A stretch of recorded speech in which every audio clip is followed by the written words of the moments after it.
Hey everybody, welcome back to the next podcast on your playlist. I'm your host, Michael Gray. I've got two other people with me in two different places, but we're going to start off today with a little bit of dancing.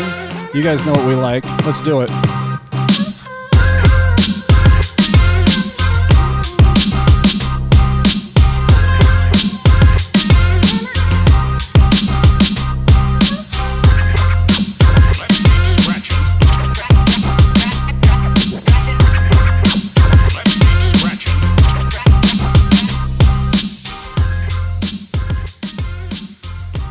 So that was fun, right? I mean, hey, it's a good way to get loose and get going. Athena is our guest today, and she told me beforehand that she's not a dancer, but you know what? You were bobbing around just perfectly there. So acceptable dancing. You know, I told you get a bob, just no dancing. That's fine. You know what? It's all shoulders only, so it's not a big deal. So as I said before, my name is Michael Gray, and I'm here with my co-host, Riley Kilbride, who's at his house. Unfortunately, my wife is not feeling well, so we just kept everything separate just so no one else got sick.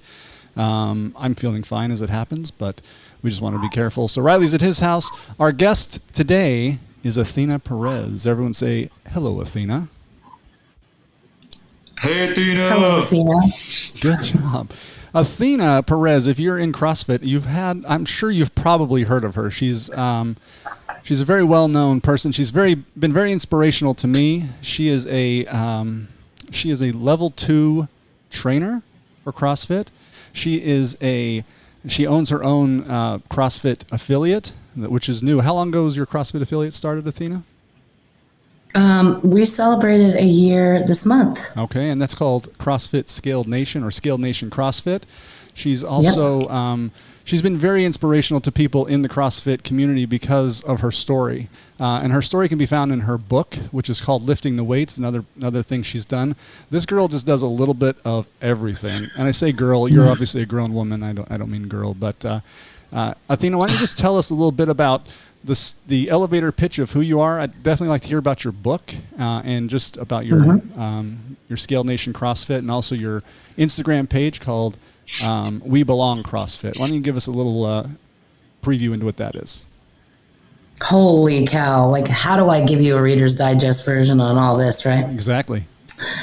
Holy cow. Okay, so the story, I guess you could say the story started a couple years ago, back in 2017 was when I started CrossFit.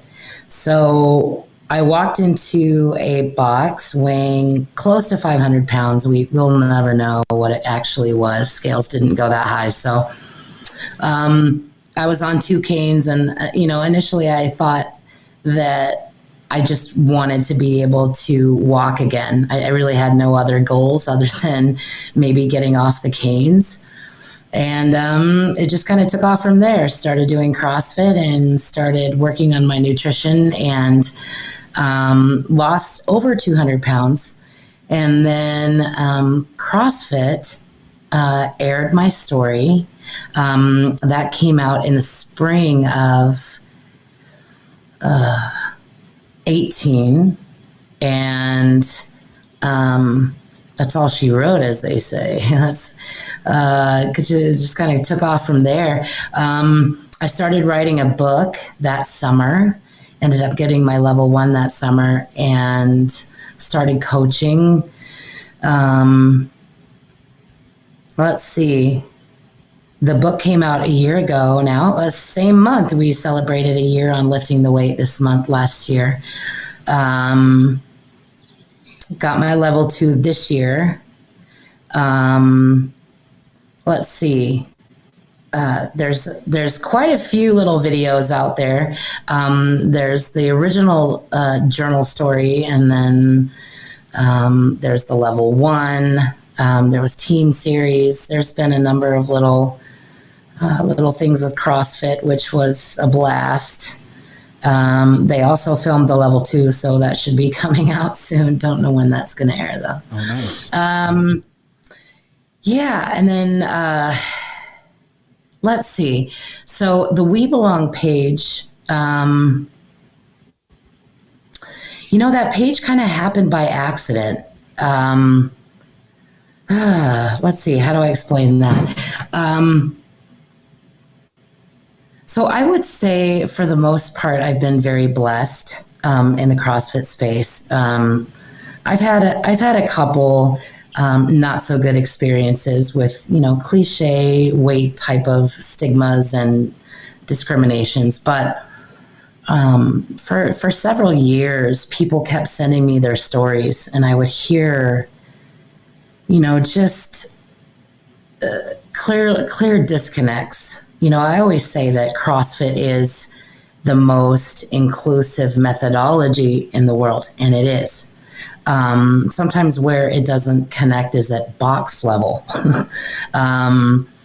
That's where we tend to see a lot of problems. And instead of me just collecting the stories, I thought it would be just really awesome to kind of have a collection place for those. Not to stir the pot. It was more, at least the intent was, to give it some visibility and hope that maybe if coaches and box owners had some visibility to it, that we could start making some changes. That was the goal when it started.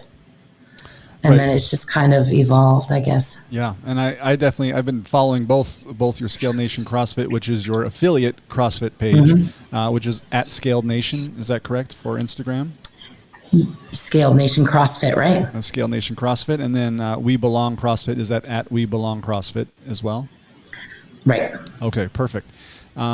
Before we get into some of that, I'd love to talk about some of the things I've seen when I've been part of that community, and just some things I've learned from you, because you and I have talked several times just privately, and you've always been a challenging person to me, because I'm someone who I'm a very resilient person, and I love debating ideas, and you've really kind of held my feet to the fire on a few questions I asked or some directions I've taken, and I just want to have that conversation a little bit here so that other people can benefit the way I have.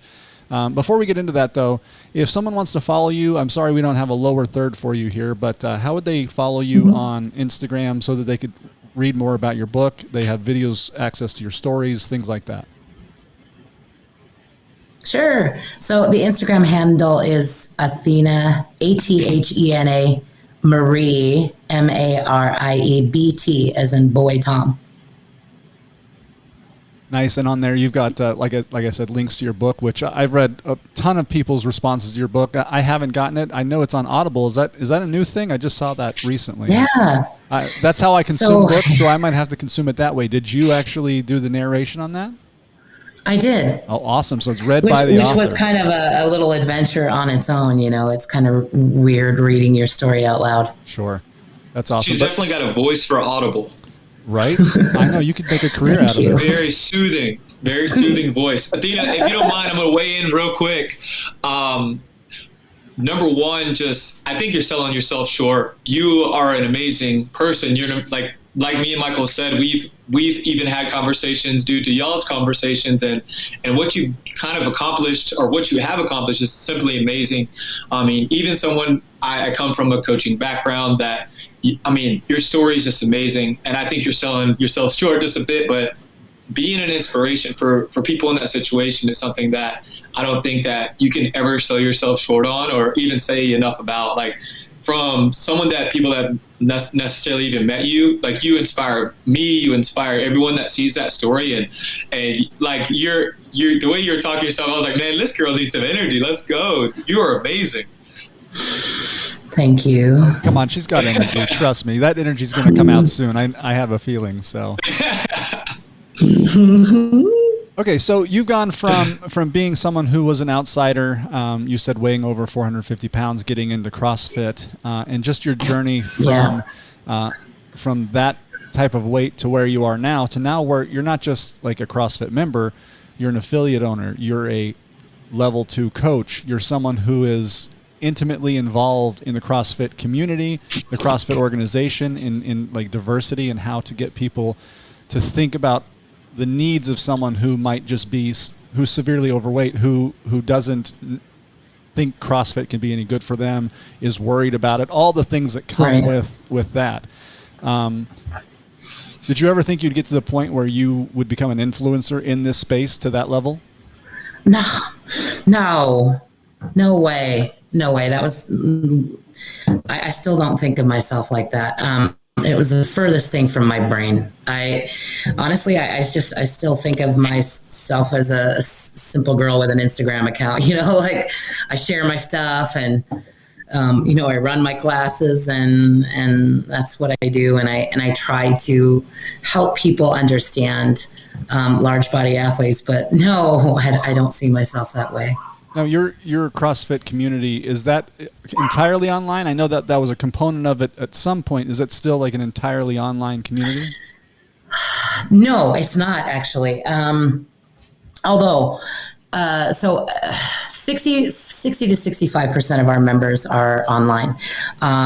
There's a reason for that. A lot of, and we knew that going into it. When I started Scaled Nation last year, I didn't really want to be a traditional box, where, 150 members showed up every week. And it just wasn't the kind of box that I wanted to have.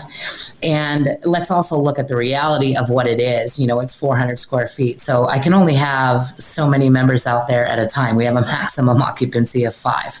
So, but I wanted to be a box that specialized in helping people overcome their fears about their size or their limitations, or shall I say perceived limitations. So we work with a lot of people that prefer very intimate types of group workouts, very few. They're just not there yet. So our goal was to kind of act as that bridge. So on our online clients, our goal is to get them comfortable with the movements, get them used to what CrossFit is, get them comfortable, and then help them find a box near them to where that box can pick up the community side and be able to get that in-person community. You just can't substitute that. It's everything. So it's been successful many times already. So you're like a bridge to get them from where they're starting to the next box that will be able to take them further than, you get the ball rolling and kind of hand them off and let them kind of dive in with more preparedness. Okay. Right. Cool. Riley, any questions you have before I move on to some of my first questions? Yes. My first question is, honestly, as me and Michael were preparing for this interview, the biggest thing that I said to him is like, I want to learn.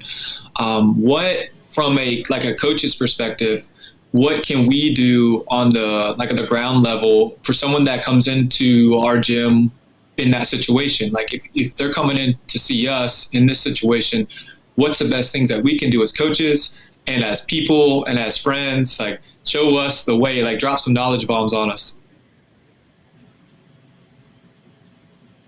Ooh, that's a big ask. Dude, like if you're good at something, don't do it for free. A snippet, maybe. It's really like trying to figure out like what is what would be some like dramatic knowledge bombs for this, because even for large-bodied athletes, right? There's no buckets, and when I say that, meaning there's no you can't put people in buckets. Like here, you have this large-bodied athlete, and they have this skill level, and it doesn't work like that. Everybody comes in with. I think the biggest thing to understand, pardon any puns, when people walk in the door is not to assume what their goals are or what they might be. For larger people, their goals might not be weight loss. They might not have that goal for a while. A lot of times they just want to feel better. And just being able to move and being around people, for people that don't necessarily have support networks, that could be everything for forever. So, I think that there's this misunderstanding that every single larger person that walks into a CrossFit box is there to lose weight, and that's not necessarily true. So I think the first thing is just we need to get better as coaches to identify those goals up front. Yeah, thank you. Here to learn, and if I can add that to my toolbox, like I'm gonna get better as a coach. So thank you, Athena. Yeah, and I think that kind of goes into one of the conversations you and I have had. You said the word assumptions, and assumptions is something that's always been something that kind of gets me in trouble. I'm the kind of person I generalize the world around me just because I think that's the easiest way to understand. And I understand too, like assumptions aren't always. I never think, well, my assumption about that person is automatically going to be correct. I'm more than willing to learn new things from them and to, be proven wrong or to be challenged in a new way. So assumptions was a conversation we've had. Happy to talk about that. We had a pretty lengthy conversation on assumptions. And you put me in my place pretty hard there, didn't you? I thought it was very respectful. Oh, yes. It always is. Athena, we got to put Michael in his place sometimes. Always. Excuse me. I don't remember. It was a fascinating conversation. I wish I could remember the entire context of it, but it was good. I remember. Well, I think it had to do with what you were saying about coaches coming in with, if someone comes in 350 pounds, like to assume that person wants to lose weight. My argument was that assumption is not a bad thing to have. You've taught me, and you're right in helping clarify for me that that's not necessarily the right assumption. That's not necessarily the biggest thing that they're going through, and that may not even register on their radar. But I think the issue I was having is it is wrong to assume that person might want to lose weight, and that's kind of where our interaction kind of got a little hot. Yeah, I guess. Yeah. Was it No, hot? no, we were going back and forth. We were both very passionate about it. I think that if you are someone who is an outlier in your size, like to be like, well, obviously when I started, I was 325 pounds, which for my size was a lot. I would have never thought, even if that wasn't my goal, I would have never been like, well, how dare you think I want to lose weight? Because I knew that I needed to do it. I didn't have to feel a sense of belonging like some people want. Like there's other issues people have. And it's not that. Let's address that, because it's not that. I don't think that people are necessarily saying they're going to get pissed off at you if you make that assumption. What I'm saying is that when we make assumptions, say let's use me. I walk into a CrossFit box. I walk into your box, right? And you assume, hey, she's got some weight that she still needs to lose. Let's attack this. How you approach me, how you market to me, how you do all those things is with that assumption in mind, is what I'm saying. So those first interactions might not go well if you're making the wrong one. That person is going to feel pressure, and they may get uncomfortable very quickly, because really maybe it's more a mental health thing. Maybe it's they're isolated and they just don't want to feel by themselves. And we start talking about nutrition, and we start talking about bringing out the calipers and let's do this intake and get you on the scale. You've lost them. So I'm just saying, let's not approach it with assumptions. Let's approach it in a different way so that those don't come barreling out of the gate and we don't scare them off. Okay, so if you let them tell you. Yeah, so if you're going to come in and you were going to talk to the owner of my gym who doesn't already know the things you know, like what would you say is the first thing you ask a new person that they come in? And should you ask a different question to a severely overweight person than you would that someone that looks kind of healthy? Like, no. What should be the first things you would want to ask in those situations? I think the question, it's like the questions that I ask people that come to Scaled Nation is why they're coming to Scaled Nation. What's on their minds? Why, what they want to get out of it, what they want, how they want to feel. Those are I don't know if there is a right or wrong answer. I just tend to stay away from questions that might involve weight, because Health, weight is not an indicator of health. I know plenty of size 4 people that could have a heart attack tomorrow. I mean, it doesn't mean anything necessarily. Okay. Direct answer to your question is, would I ask the same questions of somebody smaller than I would if they were heavy? Yeah, same exact questions. Why are you here? Right. Okay. Cool. Riley, any follow-up on that? Yeah.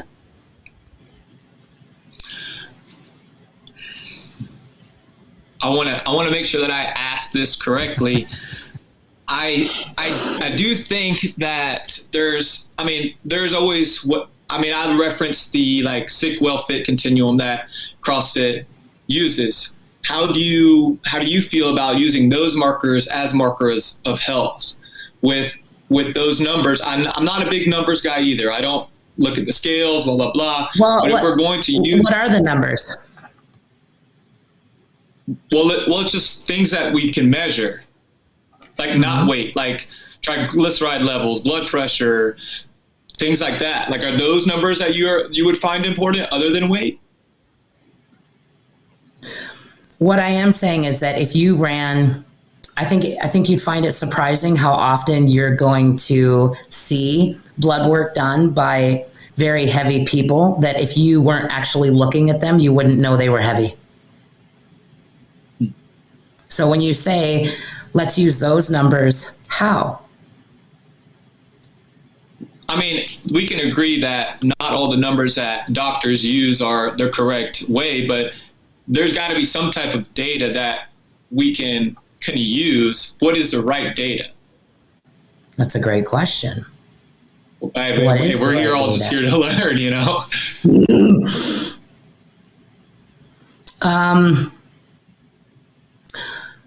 I look at it as, I see this two ways. I see it how I see it for myself, but then I also see it from the lens of other people. And I think that having that We Belong page opened my eyes to a lot of things that I didn't have exposure to.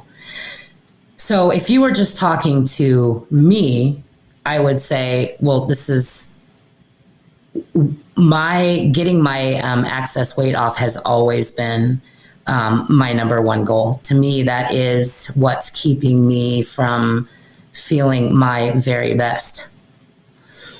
But from other people, again, I'm very sensitive to the fact that weight is not, it doesn't have to be the only measure of health. And you and I both know that it's not. So how can we approach every single person in our box and not use that number? Can you?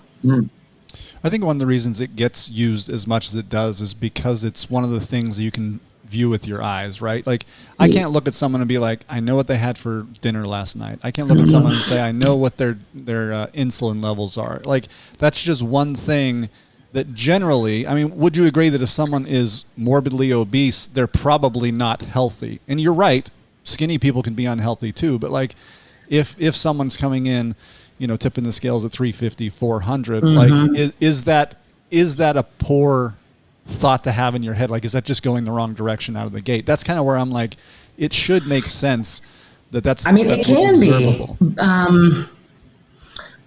Well, let's just use me because I make a good example and I don't care. So there's still over 100 pounds to go.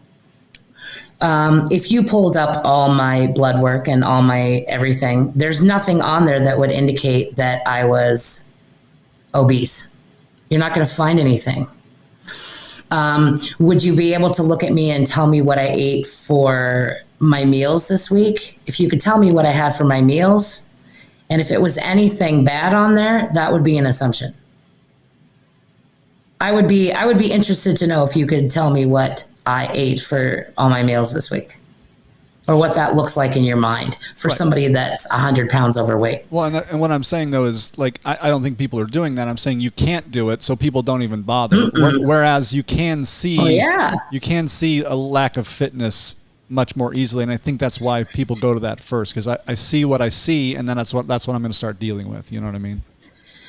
Okay. Let me see. How do I frame this up? What they're seeing is a lack of fitness at some point. Yes. Does it mean that there's a current lack of fitness? No. So you don't think that someone that would look at like me, You know what I mean? and my physique, that they would be wrong to assume he probably isn't as fit as he needs to be, or isn't even, like, I don't know. We're not talking about where you need to be or what direction you're heading. The question is, what does your fitness look like today? Right. And I think coaches are concerned about where you're heading. And I think that's why coaches sometimes really rub people the wrong way, because they're like, okay, let's go this direction. Like, you're probably here for that. And that's an assumption that people need to rein in. But I think too, like, it's incumbent on people coming in to also realize, look, I know where I'm coming in. I'm not going to get upset because that guy wants this for me. He's just trying to help. Like, it may be a little insensitive, and I can kind of teach 100%. 100%. I'm all about personal accountability, and being like, hey, this is where I'm at, but understand that not everybody. I think that would also be an assumption. There's a lot of people that just aren't ready to be okay with where they're at, and they're not there yet. And that has to be okay as well. Okay. You know what I mean? I do. I just think sometimes it's almost like they know that they need help. They know that they want to feel better, but they're not. I think that getting to that point of acceptance and being at peace with where they're at, that can take time, a long time for some. Yeah, I understand that. And I think what you're saying totally makes sense. I also think too, like, for people coming into it, like, if you're going to go into a CrossFit gym, try not to take it too personally, because these people are trying their best to help.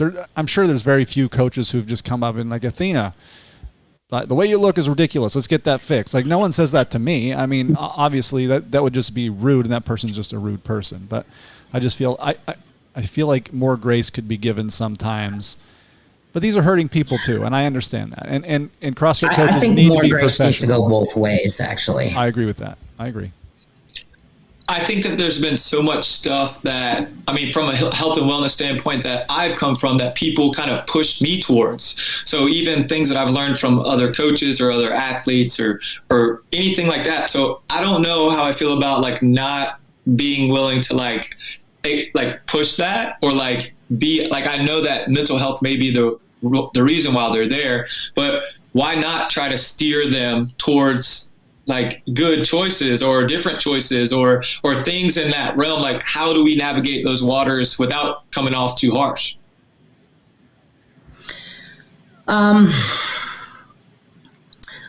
Again, I think that's gonna depend on the person, right? If somebody walks into a box and they've got over 100 pounds to lose, is the right question. Should we get them into group class and start them on that macro plan on day one? What would be your answer to that? Oh, for sure. For me as a coach, it's honestly number one, establishing that relationship, and kind of the questions you asked earlier. Why are they there? Like, how'd you hear about us? Like, trying to get more of a relationship base in those first days, and any number pushing or, life-changing, altering events. Would you attempt to put them on all of it right out of the gate? No. Oh, no.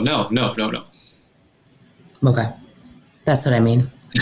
What would the first step be? But trying to establish all those things and get to like their whys. Yeah. Yeah.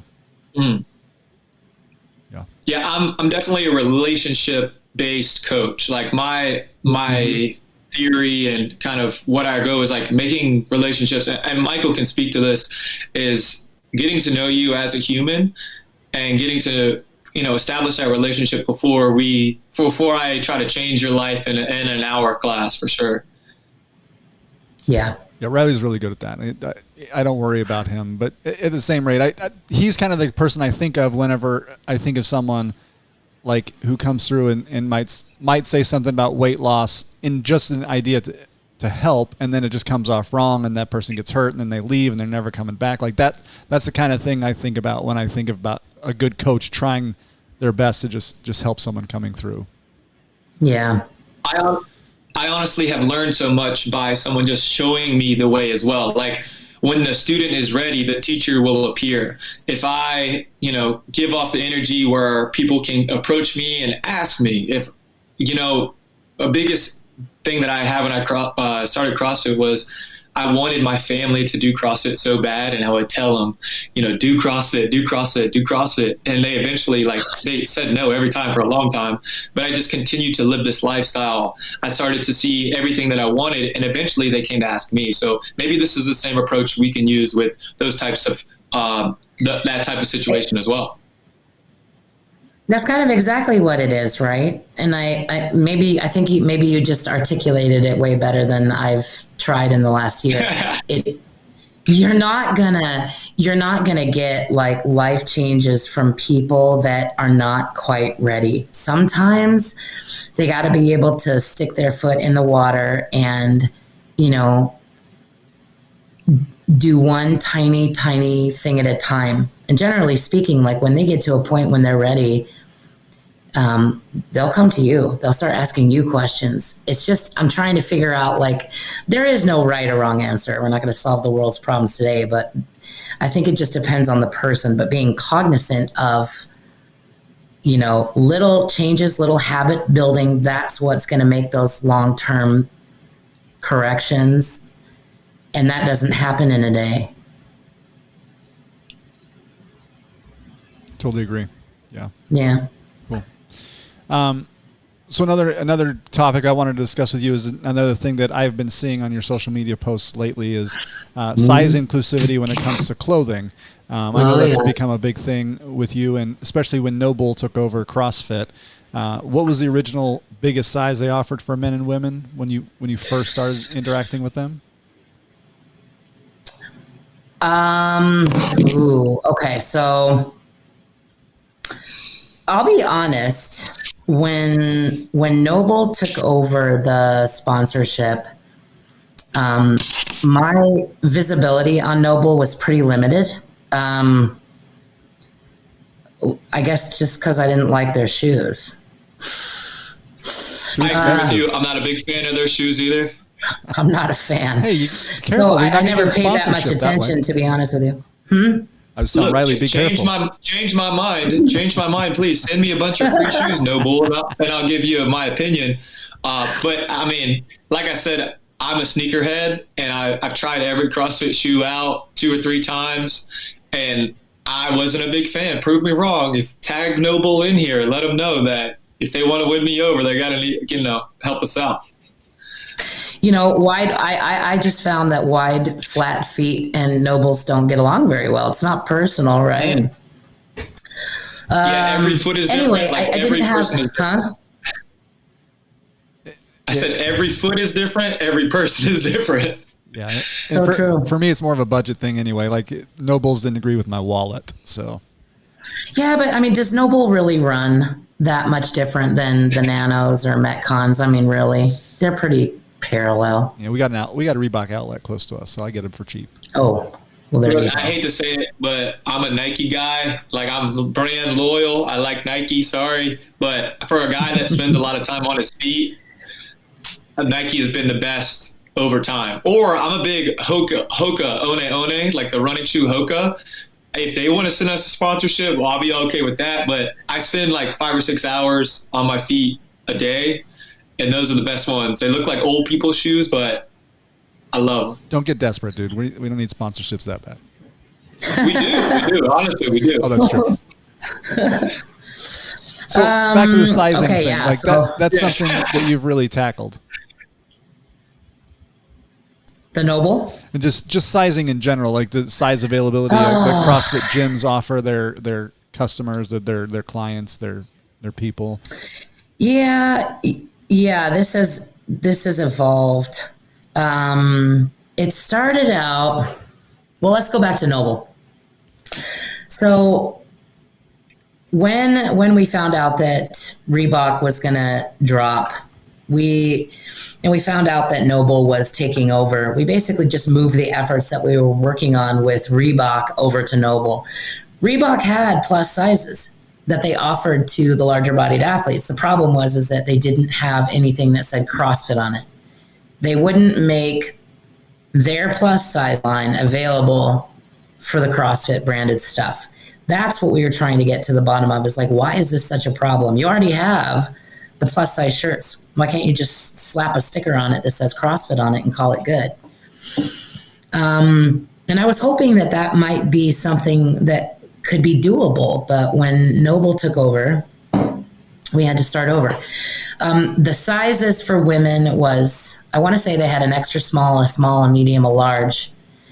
They had extra large on their site, but you couldn't, I mean, it was never in stock. So I would say no, it wasn't available because it was never in stock. So it pretty much stopped at like a woman's size 10, 12 maybe. And then I think a men's, it said XXL on the website, but again, same problem. They were never in stock. Stock was always one of those problems where it always seemed to be people's biggest complaint was lack of availability. So I don't know, we started this campaign to see if we could get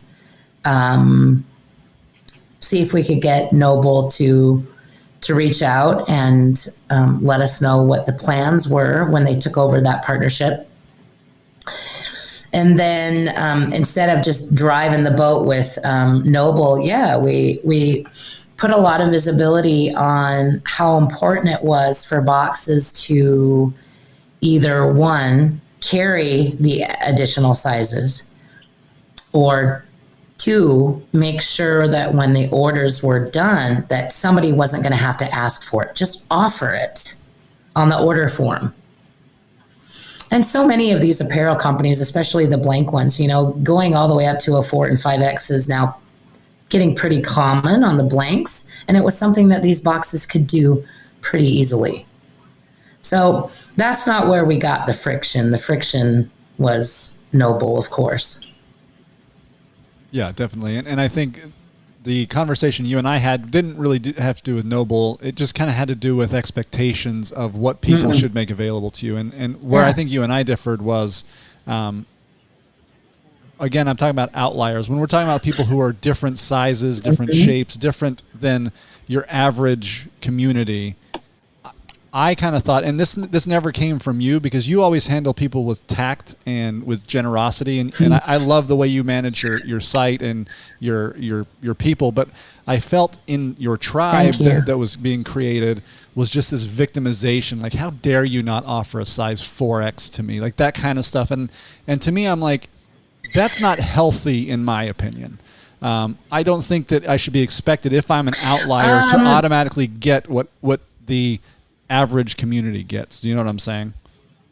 So let's talk about that a little bit, because that's one of the conversations we had. I do. Let's talk about it. Okay, so hit me.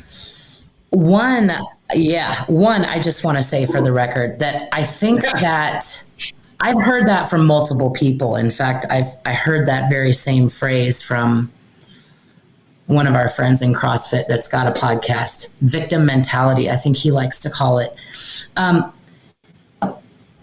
You say one of our friends sarcastically? I don't know who you're talking about. Huh? I said, do you say that sarcastically? I know. Okay. I say it a little Say his name. Say his name. Let's heat it up. He loves that phrase, though. He loves that phrase, victim mentality. And that's not what it is. Because I don't have that at all. I've never, ever looked at anything in a victim way. I have always looked at it like, how do we bridge the gap and how do we find a solution? Here's what they want. How do we get it for them? That's not a victim mentality. That's a solutioning. However, but I also believe in, if you're going to offer shirts to your box and you've got members that are plus size, you need to be prepared to offer the same. What's good for one, I've always believed, is good for all. If you're going to have a policy where you order shirts, then you need to make sure that you can do the same for everyone. And why would you not want to do that? Right. And my question, my You know what I pushback mean? on that. Why would you not want to do that? Yeah. And I think too, Hypothetically, not you, anybody. no, I understand. And I think sometimes, like I was taking the approach that people just say, hey, we have this shirt design. We're just going to do a huge order. We don't ever have people come in with 4XL, so we're just going to stop at 3X. And then someone happens to come in, and then they're just, they're upset because that 4X wasn't available. And I think pre-orders help with that, obviously. Like if you just say, hey, if you want this shirt, let me know what size. And then one of the questions I asked you is, what happens if someone wants to be like, is a 5X? And it's like, well, that shirt costs $5 more. And your response to me was like, you're really going to make someone feel bad over $5? But my thought was too, like, I don't know what it's like to run a CrossFit gym, and I know money's tight. Like $5 here, $5 there, $5 on every shirt, order I do may end up being a hardship on a gym. So that was a concern I had on that front. And I would say, as me being a larger person, if I needed something bigger, I would be prepared to pay more. I hope you know that. No, I do. Again, this is not you. I'm talking about the random comments, not random, but the anonymous comments that are on the We Belong CrossFit. Oh, heck yeah. I feel like some of those are so, that's the victim mentality. I would never accuse you of that. That's where I'm saying victim mentality. Some of them are. And I'll be honest with you, some of them are. And sometimes I feel like part of my job is to go back and respond and say, how can we look at this a different way? How can we, because there's a lot of opportunities on there to ask the questions back to the community members like, hey, what's our responsibility in this? Yeah, I love that. And I believe that. I'm not going to say that there's not, but the intent of the page was definitely not, oh God, we have it so bad. No, that we don't. What I'm saying is, it does happen though, and it happens a lot. It's happened to me many times, so I understand where a lot of these things that show up on that page come from. I've got all kinds of examples I can use just for me, so I get it. I got a question, Athena. I got a question. Yeah. So where in my brain where I go is that something I learned a long time ago is where your dollar goes, your vote goes. For me, my thought is like, well, who needs Noble? Who needs CrossFit? Like, I don't know. And I don't know that world, but like, I don't want to support people that don't want to support me in that way. So like, why, like, I don't want to support those companies, or like, why would you want to support those companies or things like that? Like, what are your thoughts there? And what brands are out there that fit this population? That's a good question. So I think that there was a misunderstanding, and I'm not putting it on Morning Chalk. What started this Noble fiasco was the Morning Chalk article that came out, and it positioned it more like, hey, we were demanding that Noble come out with a full plus size line. That's not what we were asking for. We were asking for CrossFit branded merch only. Between you and I and whoever listens to this podcast, I didn't give a shit about Noble. It had nothing to do with Noble. It was getting access to CrossFit branded. We're all part of CrossFit, right? That is our community. Now, granted, we all belong to different boxes. One might say, Scaled Nation CrossFit. This one says this CrossFit, but we're all part of that CrossFit family. And that's what people wanted to feel like they belong to. Not to mention that I think a lot of it is very psychological, right? You're dealing with people that have been ostracized and discriminated against, and it's still okay to discriminate against heavy people, and it's not a taboo. It's perfectly fine. So you're talking about people that want to come in and they want to change their life. Why would we not do everything that we could to make them feel like they were part of that family? And give them the tools and the confidence and that that hand on the back that says you're part of this. And it's hard to understand, but that t-shirt is part of that. Yeah.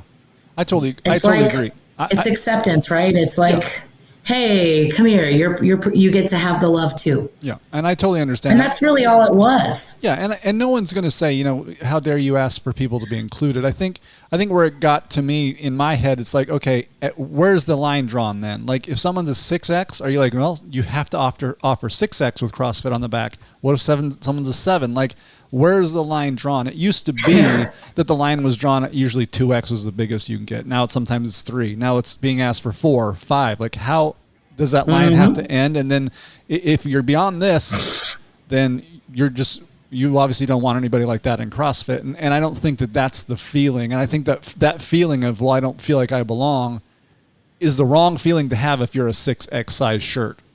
You should say, look, I'm 6X. I get it. They don't make these clothes for me. That's not something that's personal to me. You know what I mean? Well, okay, yeah. So I had actually just had this conversation the other day because we had to do this little exercise to give the sizing details to the new partnership teams for CrossFit. So even on the plus size, well, first of all, actually, okay, so let's back up because this is an interesting conversation. So when people talk about normal clothes, I don't like that word, but normal for me is plus size. I have never known any other type of clothing in my life. That is very normal for me. But that aside, even on the plus size, we in the plus size community, there is a normal for us too. Our normal is these sizes for women's, these sizes for men's. And when you get outside of that, we do recognize that that's what we call specialty retailing. Like you literally have to order that from a catalog. It's going to be very difficult. I think that even in plus size community, there is a general understanding that once you get past what we consider normal plus sizes, that there is that understanding, hey, it's probably not going to be available in my size. And I do think that there's a general acceptance there. So what is normal in that context? Like I don't even know. Like mine was always 2X for me, but I don't know. Plus size for men's is generally like the extra large through like a 4 or 5. 4 or 5X. Yeah, on the female side, the normal. I'm trying to think of a better word. Somebody's going to hash me for saying that. No, the typical. I was like, they hate that word. That's what I don't get it. I don't get it. We don't mean normal like you're a freak. If not, it's normal as an average. Yeah. That's what normal means. Yeah. Average, the norm. Okay, yeah, that's a good. So the average plus sizes, right? Average plus sizes, that's a thing, are a 1X, which in women's it depends on the brand. It could start at a 14, give or take 14, 16, and then it goes to like an 18, 20, which is what we call a 1X. And it'll go about up to a 3. That ranges women's 24 to 26. It could go up to a 28, again, depending on the brand. You get outside of that, and that's what we call specialty. You're only going to be able to order it online. I've spent some time down in South America in Chile, and this is a different population, but I mean, they don't even offer clothes past XL. In Chile. Is that something that you would say about America as a whole, or like where and for me, it's hard. This is a hard conversation for me. I don't know. I don't know where to. Because you're fit. Where to go from? Shut up! You're fit. You're done. You don't get a voice. I won't ever understand. Well, and I'll be the first one. Let's get to the heart of what you just said. Why is this a hard conversation for you first? Because I want to understand why it's difficult. Help me understand that. Well, number one, I'm not someone that's going to try to offend anyone. I'm not going to come at anyone the wrong way, especially when it comes to their personal life and their choices. Like, I don't want to offend. And we spoke on that a little bit earlier. But at the same time, like, our culture, it's got to be something in our culture that is, I mean, that's pushing. I don't know. It's just, it's tough for me to have like firm of like, I don't know. I'm at a loss for words, which is the first time here. Do you think that you're saying that by accommodating a larger size group, we're normalizing a larger size group, and thus we're going to keep going that direction rather than to a Chilean size like group? You said earlier, where's the line going to be drawn? Until like obesity and heart disease aren't the two major killers in the world, like I don't know what to do. Like those two things are killing the U.S. population. Here's the thing. These sizes are already there. We're not normalizing anything that doesn't already exist. The problem that's happening, like it's already out there. Like I said, I've been a plus size my whole life. This is not new to me. I think what's happening though, and the reason why those heels are getting dug in, right, is because now we're saying we want a shirt that says CrossFit on it in that plus size. The reason why it's a problem is because every single small person's like, wait a minute, this is normalizing bigger sizes, is it? Or should we, or are we looking at this entirely the wrong way? Or are we saying, no, the mission here is to get these people into CrossFit so that they can change their life, get themselves healthy. What we're saying is, no, we're going to accept them as part of the family so that they can come in and feel part of this and experience how life-changing can be as we know it. We want them to have that too. So getting a shirt that says CrossFit on it isn't normalizing a 4X.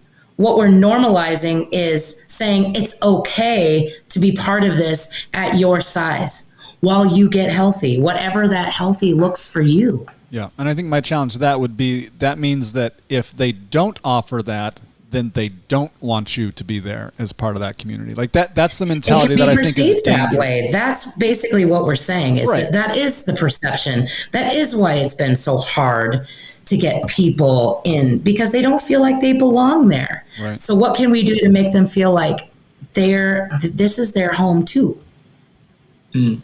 Yeah. See, that speaks to my heart. I don't want anyone to not ever feel welcome. And anyone that walks through our doors at our gym, like if they have the bravery to do that and want to make life changes, and I don't care who they are, anything about them, if they're willing to walk to the door and want to make those life changes, I'm going to meet you there. I'm going to meet you at wherever you are when you come through the door.